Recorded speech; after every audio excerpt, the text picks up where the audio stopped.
All right, well, if you have that still ready, Kenny, that should start right about now, because we're going to jump into the conspiracy theories. Let's go. Early today, man. I talk about media plants a lot, and I'm going to give y'all the next exhibit when it comes down to media plants, or what I think a media plant is in NBA. I'll give you an example of it, then I'll break it down for you. Adrian Wojnarowski in I'm not sure what this was on. I don't watch ESPN at all. I'm sorry. I don't watch any. I think it was just on NBA Countdown or NBA whatever. I don't watch none of that. Right, so Wojnarowski comes on. He says that the Oklahoma City Thunder, a team that has not made the playoffs since they got rid of Russell Westbrook, Paul George, those guys. That team, they did. They made it with Chris Paul. Yeah, they made it with Chris Paul the next year. Made the playoffs though? Yeah, they did. Yeah, okay, yeah. A team that ain't made the play. This iteration of the Oklahoma City Thunder has not made the playoffs. They made the play-in last year and got put out by I don't know. They got put up by somebody. But I don't even think they've had a winning record, this iteration of Oklahoma City Thunder. Adrian Wojnarowski says that this Oklahoma City team has 4 potential All-Stars. Kenny Summerfield and Shai Gilgeous-Alexander, who is top 10 in the NBA, according to ESPN. Ain't never won nothing. Never been on a winning team. But he's top 10 in the NBA. Oh, how they move the narratives. Oh, how they move the chains. Josh Giddey, he says, future All-Star Josh Giddey. Jalen Williams, who I love. I think he may be related to CJ Hurt, but I think that might be his, clone. But he ain't no future All-Star. Not in the NBA album. We like his game. You ever play NBA 2K, bro? All the time. And you can start like a My League or something. Yeah. And you look at just like random dudes that make the All-Star team, or like, right. Yeah, that's not what we're talking about. We're talking about like real life. Right. This ain't NBA 2K All-Star. Right. And he said that, okay, I'm going to tell you how good this Oklahoma City Thunder team is going to be, man. They've got top 10 player in the league in Shai Gilgeous-Alexander and future league MVP in Chet Holmgren. What is going, according to Adrian Wojnarowski, potential future MVP, Chet Holmgren. I don't want to stick on that too long because that's absurd. But what is it? He literally hasn't played a meaningful game in his NBA career. Matter of fact, he hasn't played a NBA game in his career. An NBA game. He hasn't played. Future and MVP. He's a future MVP. And he let equal straw man Victor Wembanyama put him on his ass the other night. And then he complained about it on Twitter. Headbutts really, man, get your ugly ass about him. All right. Now I'm gonna talk about media plants. I'm talking about my media plant theory. These are the things that we that you get here only on the Anthony Sain show that you would not get on any radio show, any other podcast. That's right. Media plant theory. Kenny, there are certain guys in the NBA that are enigmatic players.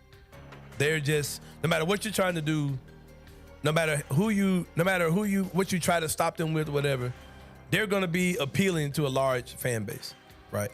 Ja Morant has a 25-game suspension. I guarantee you, when he comes back, kids are going to go crazy. Sports Center is going to go crazy. They're going to follow Ja Morant. Regarding be returns to, you think Tim McMahon's going to come in? Yeah, Tim McMahon's going to be in town. The countdown to Ja returning, all those things, you're going to see all that. You're going to see the Ja Morant cam. All these things are going to happen when Ja Morant comes back, especially if he stays squeaky clean, like you don't hear nothing from him. All these things are going to happen. Kyrie Irving is another guy, regardless of what he says, still has a huge following.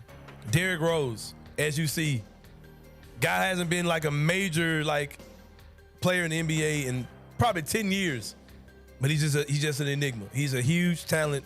People are gonna love him. I'll give you a personal example of it with BCM. We posted one little clip. Yep. YouTube short. It's got 20K views on it. Yep. Derrick Rose. Yep. Derrick Rose. Like you got certain guys that, not saying that the league doesn't want Derrick Rose out there, but a lot of stuff that Derrick Rose is saying, talking in code, if y'all really knew what he was talking about, the league would be as excited as about the Ja Morant Derrick Rose thing, because Derrick Rose is really on some other type stuff that But anyway, there are guys who they're just big names, but they're just guys that they don't need any help from the NBA. They transcend it all. Right. They don't need any help from the NBA to be those type of stars. LeBron James, Kevin Durant, Steph Curry. These guys are just beasts, right? They're going to be who they are regardless, no matter what the NBA thinks about it. Those things are cool. But when you have guys like that who, like John Morant, who have off-court issues he's had, Kyrie Irving has had the things he's had, the NBA doesn't particularly like the fact that those guys are larger than life. Kyrie Irving, of course, was number 34 on this list as well. You're telling me that Kyrie Irving is the 34th best player in the NBA. All right, anyway. This is what I think the NBA does. There are guys that they know are going to be their stars regardless, and they know they have to set up this next wave of stars when the Kevin Durant's, when the LeBron James, when the Steph Curry, when these guys leave out, right? So you start trying to develop this next wave of guys that we're going to put out to be team future. Your Jason Tatums, your Luka Doncic, your Giannis Antetokounmpos, all these guys who are your next wave of guys who are going to carry the league. And then you start making this next wave of guys who, because Giannis, Tatum, and Luka, those are your guys who are kind of up next, right? But they're gonna be the guys in like a couple years. LeBron's 40, you know what I mean? So these guys are about to start fading away. So you got this wave of guys. Then you got your guys behind them who are gonna be your next tier of dudes. I think John Morant is also in that tier with Tatum and them, all right? So what you start doing is, okay, if I'm an NBA, if I'm ESPN, who of course are working together on all this stuff. Yeah. I'm going to start telling you who you need to like. And it's going to be a different type of guy to kind of play off of the guys that are going to be there anyway. Regardless of what John Morant does, he's a huge star. The NBA has to put him in the front. In the front, they don't care. If you question that, take a look at John Morant having a 25-game suspension, and the NBA doesn't start any Grizzlies national TV games until he comes back. Right. That shows you that regardless of what he's done off the court, the NBA and ESPN realize, the national TV networks realize John Morant is a megastar. He's a monster. But what the NBA has to do to kind of circumvent that is, let me put these squeaky clean image guys that we want to put in front of you up there as well to kind of counteract some of the stuff we get with the guys that we don't have any control out of. They're going to be big. If they run over a dog in the street, they're still going to be stars. Right. So let me put the Tyrese Halliburtons in front of you. Let me put the Shai Gilgeous-Alexanders in front of you. The Josh Giddeys in a nice Christian. They play for this nice Christian the town. Markkinen. Right. The Lauri Markkanens, all these kind of guys. Let me force these guys in front of you. Not particularly on national television games, but let me just kind of create these little sub agendas with these guys that kind of make them those second tier stars that we're gonna like put out in front as well. The Chet Holmgrens. Right, the Chet Holmgrens and all these type of dudes. The guys who in the summertime have their mission work they have to do and all this. Like, they're doing this on purpose, man. Like, if anybody can't see this, like, come on, man. Do not sit there and tell me that you really think that Tyrese Halliburton is a top 20 player in the NBA who's never been to the playoffs, never been close to the playoffs. He's only been in the league a couple of years. But come on, man. He's been traded already. You telling me like that dude, John Morant, his rookie year was the best player on his team. Took a lottery team to the playoffs. Let's not forget, Memphis had the number 2 pick in the entire draft. Right. And he took them to the playoffs that rookie year. Not to the play-in. That team was a play-in. That team was a playoff team, man. If you're giving credit to Oklahoma City Thunder for what they're doing, the Grizzlies did the same thing with rookie John Morant. Like, these dudes are clear plants, man. The NBA is literally trying to force these dudes down your throat. When you see these top 50, top 100 lists, whatever, and you see all these guys like, get out. Dude, do not sit here and tell me, Adrian Wojnarowski, that the Oklahoma City Thunder have 4 All-Stars. One of those guys is a top 10 player in the league, and another guy who's never played a game is your potential future league MVP. I just saw this dude get knocked off the court by Victor Wembanyama, who weighs about 85 pounds. Like, stop, man. Like, it's clear what these dudes are doing. And I talked last week about the Team USA agenda that I think they're putting on us. Right. Look at the guys that were on that team, man. You had Jalen Brunson, Mikal Bridges.